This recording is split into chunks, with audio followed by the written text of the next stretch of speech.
नीलाद्रौ शंख मध्ये शतदल कमले रत्नसिंहासनस्थं सर्वालंकार युक्तं नवघन रुचिरं संयुक्तं चाग्रजेन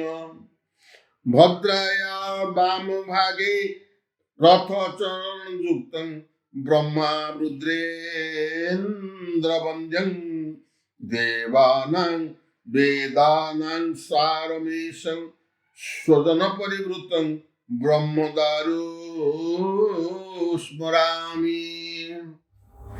आज मैं कहबी Odia food for good health, भल स्वास्थ्य पर ओडिया खाद्य केते उपयोगी।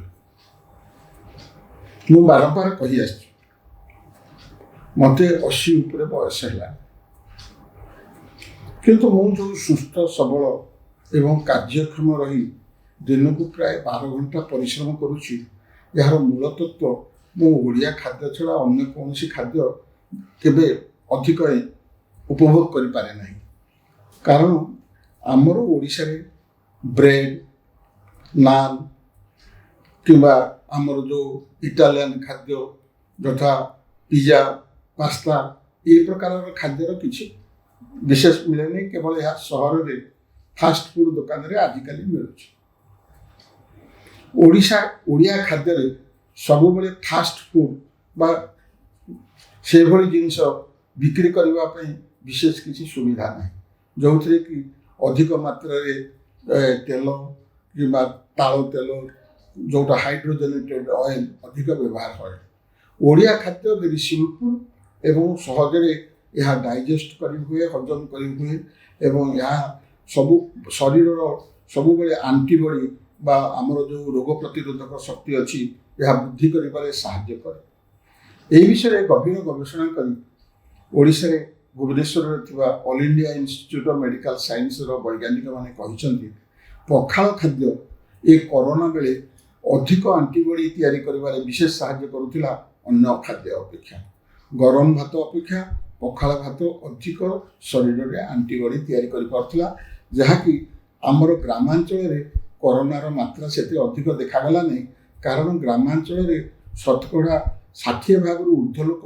प्रत्येक दिन पखाल भात खाती, उभय स्त्री और पुरुष निर्विशेष।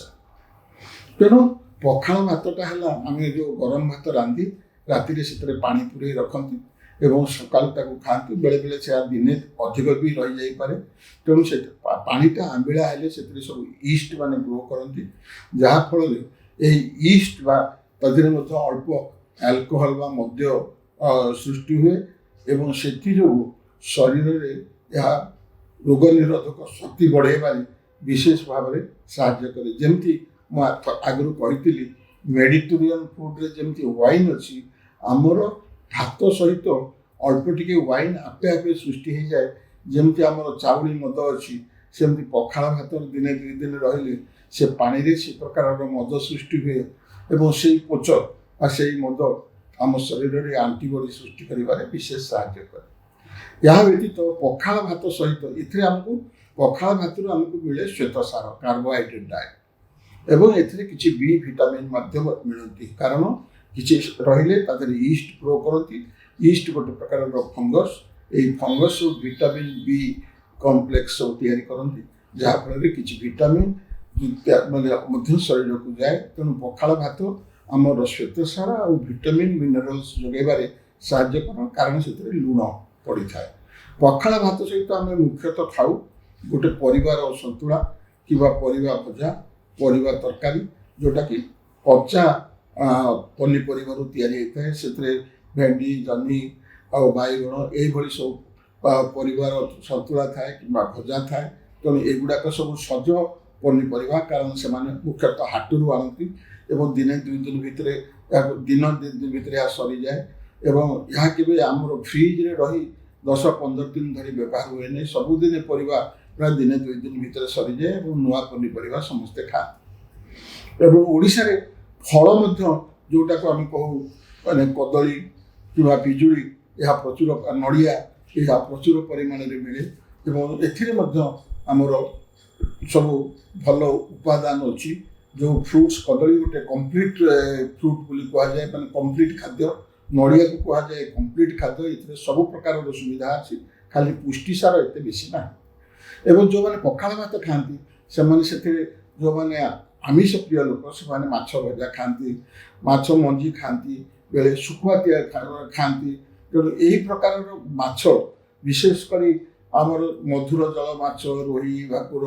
आउ प्रकार माछ गोटे 100 ग्राम खाइले से 20 ग्राम प्रोटीन मिली थाए आउ जो मैंने सादा खाती वेजिटेरियन फूड खाती से माने साधु तो बड़ी चूना भी खाती बड़ी बिरी तैयारी हुए एवं विभिन्न प्रकार बड़ी अच्छी आमर ओडिशा रे गोटे स्वतंत्र जिला अच्छी केउंझर जिला जोटा कि बड़ी भारी प्रसिद्ध एवं सेठी प्राय 100 रु ऊर्ध्व प्रकार बड़ी तैयारी हुए विभिन्न प्रकार मंजी पकईक बड़ी तैयारी हुए आजिकल कहुच्छी कखारु मंजी आउ विभिन्न प्रकार मंजी सब से सब जिते आम मैंने खाऊ भाजिकी कि प्रकार बड़ी तैयारी कर खाऊ आमर हृत्पिंडर धमनी मान सुस्थ रखिबारे से बहुत साहाय्य करती तेणु बड़ी सादा खाऊा लोक मानकर प्रोटीन जोगाए या व्यतीत जो मैंने सादा खाती से दही खाती क्षीर रे जो प्रोटीन अच्छी भल प्रोटीन ताको कैजिन बोली कहुए तेणु ये कैजिन प्रोटीन सहजरे हजम हो पारे तेणु पिला माने भी आमर खाती एवं आमर वर्तमान आम राज्य रे क्षीर बहुल परिमाण सब माने उपलब्ध आगुरी एते क्षीर मिलु नथिला तेणु प्राय दही पखाल ता सागरे जो मानकर विभिन्न प्रकार परिबा आउ तुटका आउ साग विशेषकर सजना साग खड़ा साग कलम साग एवं चुनचुनिया साग एम सब ए प्रकार साग जो माने फाइबर विशेष जोगाऊँ कारण आजिकल खाद्य फाइबर गोटे विभाग हो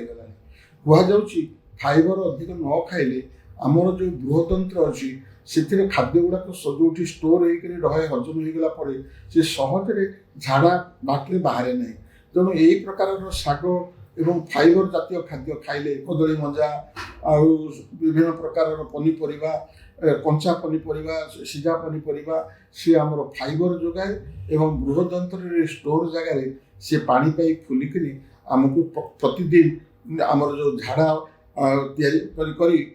भाव झाड़ा कर साहाय्य कर बृहतंत्र कैंसर हुए ना एवं यही जो प्रकार खाद्य ए तेल कम रोकवा शरीर में विशेष प्रकार चर्बी सब जिते प्रकार रहीकि आमर ओबेसिटी बोली जो जिनस अच्छी माने आमर मोटापा आमर बॉडी मास इंडेक्स बढ़ी जाए जो थे आमर उच्चता अनुसार आमर ओजन अधिक हो जाए पेट बाहर को बाहरी पड़े जंघ सब मोटा हो जाए एवं आमर ओजन बढ़ीगला विभिन्न प्रकार रोग माड़ी आसती जहाँ कहते डायबिटीज ब्लड प्रेशर आउ ये सब ओजन बढ़ीगला आपे आपे 40-45 वर्ष सुधा चली आसती कारण यही प्रकार लोक मैंने विशेष भाव में बसिक रहती बेसी शारीरिक परिश्रम करती ना कि व्यायाम करती ना कि योग अभ्यास करती ना तेणु से रोग माड़ी बसे किंतु ओडिया खाद्य गोटे सुविधा अच्छी ये लोक मैंने मोटा कहते ना तेणु कहवा कथा जे ओडिया खाद्य आमको सुस्थ रखिबारे बहुल साहाय्य करे यह किभली खाद्यर 5टा उपादान को जोगाए मु तार परवर्ती अध्याय